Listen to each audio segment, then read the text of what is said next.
What is up mga kuys? It's been a while, pero bago ang lahat.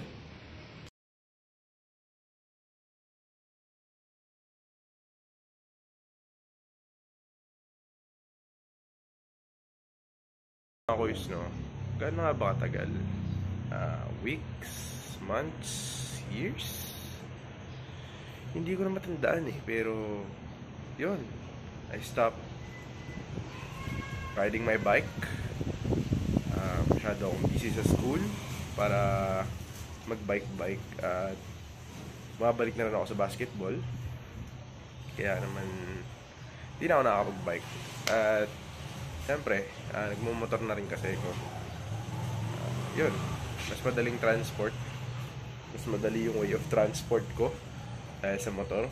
Kaya hindi ko na rin masyadong napapansin tong bike ko. At ayun na nga.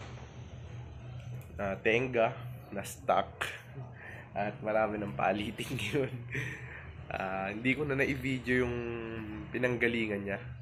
Sobrang dumi. Sobrang daming kalawang. Yun, hindi na ako sanay mag-vlog. Hindi na ako marunong. Hindi ko na alam kung paano gagawin ko. Pero ito, gusto ko lang i-share sa inyo na itong nangyayari sa akin ngayon. Ito nangyayari sa bike ko ngayon, no? Ito na si Quicksilver ngayon. Maraming kalawang, kinakalawang yung stanchions. Walang kadena. Kinakalawang yung chain rings. Tapos kinakalawang pati mga cables. Ayan, no? Pero nilinis ko pa yun kanina. Yung mga bearings niya, hindi ko alam kung pwede pa. At yun, pero yung gulong niya, okay pa yung gulong niya. Hindi masyadong sumingaw yung hangin mula nung na-stuck to. Kasi ginagamit-gamit siya ni Papa dati. Pero yun nga, naputol ko yung chain nung huling... Kailan ba yun? Tagal na eh. Tagal na siyang walang chain, kaya kinain na rin ng yung chain ring niya, kinain na rin ng kalawang. Pero yung pedal niya, ganda pa ikot. Yung BB kailangan ng repack. Syempre, i-repack yung mga bearings niyan. Ito, nasiraan na yung niya, yung leather ng upuan niya. Tapos yung mga rubber. Ito, okay pa to. Okay pa yung rubber nito. Kinakalawang lang yung mga bolts. Pero itong mga ganito, kasi matagal na to eh. Itong part ng ng lever na to, parang kung gaano katanda tong bike, ganito na rin katagal tong dito, lever boots dito. Hindi ko na tinanggal. O parang mas siya, isang taon na mas matanda yung bike kaysa dito. Pero do the math. Gano'n nakatanda tong lever boots na to. Kaya kung titignan nyo, ayun eto pa sa kabila. Medyo maan na rin siya sa kamay. Malangis, tsaka medyo kumakapit na yung rubber niya. Pero okay naman, nilinis ko naman. Ayan, bakit nga ba nakatanggal tong aking left shifter? Inisip ko pa kung ano yung kaliwat kanan eh. Bakit nga ba nakatanggal tong Jore na 3x shifter ko? Yun ay sa kadahilanan na gusto ko magpalit ng from 3x gagawin kong 1x na. No? Bakit nga ba? Naisipan na imbis na 3x, from 3x gagawin kong 1x.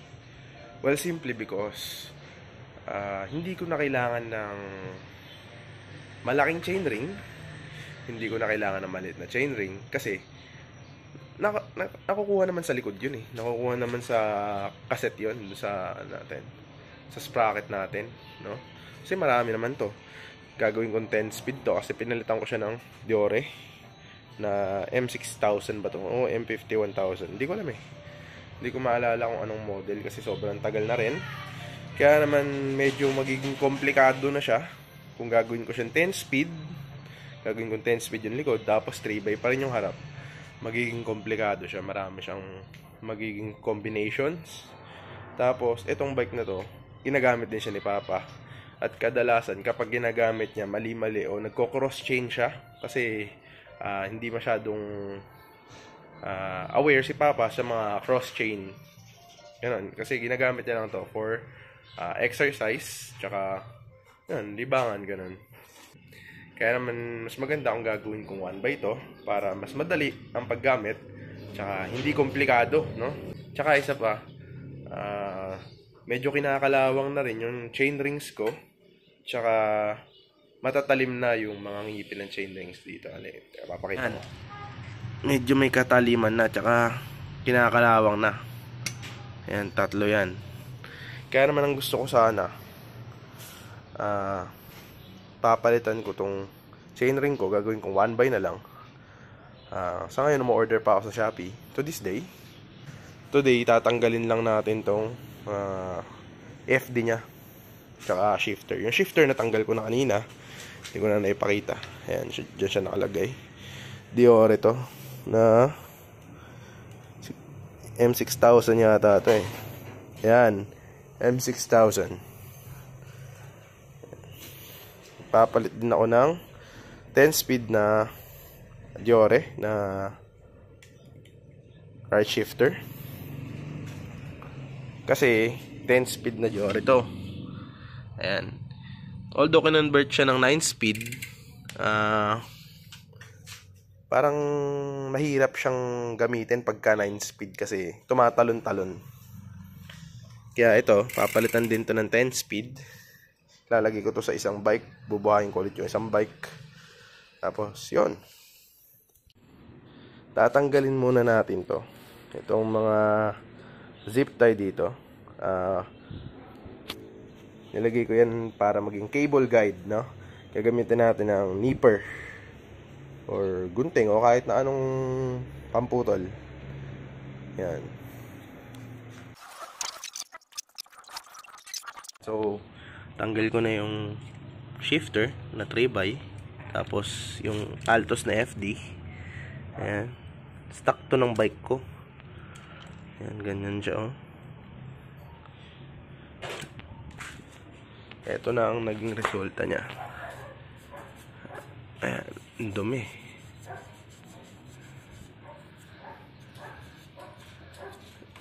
Ayan, madumi. Pero at least, mas simple na siya ngayon.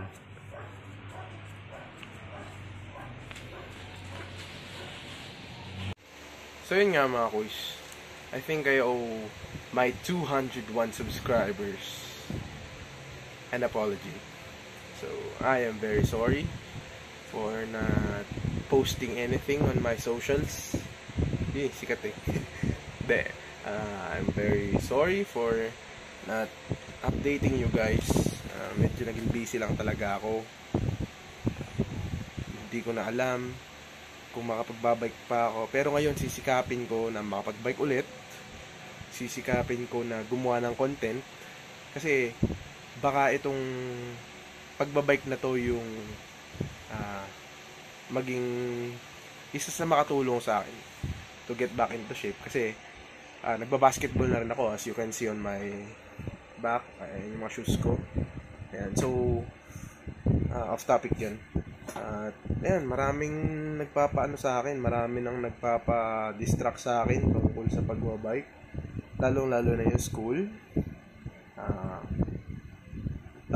Marami akong time pero hindi sa pagbabike. Availability, syempre budget, ang daming sira ng bike ko.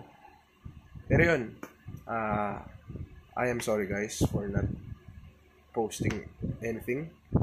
I am very sorry for leaving you. Hindi naman sa iniwan ko kayo, pero yun nga, I am glad na umabot ako sa 201 subscribers. Dati 100 subscribers lang, tuwa ako eh. Pero ngayon, alam kong mababa pa to, pero hindi na tayo ganun sa dati. So, meron na mga sa akin, mga nag-i-email sa akin, mga nag-i-email na rin sa akin tungkol sa sponsorship ng reviews, gano'n. medyo marami din akong tinanggihan kasi akala ko hindi na ako magbabike, and I am really sorry for that. And ngayon, open ako sa mga papasok na sponsors. I mean, magpapa-reviews, tawag doon, magbibigay ng content sa akin. Tutulong gumawa ng content sa akin. Kahit na babayad ako, or kahit na kung ano man, basta makakatulong sa paggawa ko ng content. I will be posting ngayon this video, ngayon. Susunod, re-review naman natin tong chainring ko. Bumili kasi ako ng chainring from Shopee. Ayan. Tapos, susunod ulit. Unti-unti, babalik tayo. So, this is me, Chris Daniel. I'm back.